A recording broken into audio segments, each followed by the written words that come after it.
It's joke time ni Tatay. Baba. Kinahanglan way mo samok sa ako karon kay magmodule ba ako. Day, Chloe. Unsa day? Unya na lang nanay Teresa kay magmodule sa ako. Di ana imong tinapay o. Og tuang imong gatas ina usa. O unya na lang nay. Panggawas lang usa mo tanan kay magmodule ba ako. Aw sige day basta pagkaon usa ha o na magmodule. Okay na ako na lang bahala. Ate Maylin. Ate Maylin nga bisa.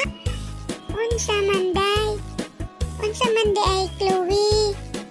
Ayaw mo pagsigig saba ha? Pag na ng gripo, ayaw usa panilhig, ayaw usa panlimpyo. Kaya ron dili magbana kay magmodule ba ako. Aw, oo Chloe. Hala sige, dito lang usa mo pag itambay sa gawas. Kay magmodule ko, kinahanglan way mo samok nako.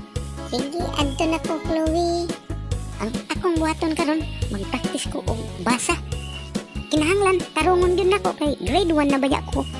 Pero ang akong problema kay wala diri si mama. Buhay mo tudlo na ako sa pagbasa. Aw, sige, ako na lang suwayan mientras wala pa si mama.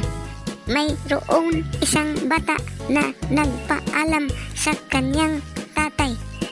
Ang sabi niya sa kanyang tatay, aalis na po kami, itay. Babi. At sumagot ang kanyang tatay. Oh, sige anak, mag-ingat kayo. Good. Bi.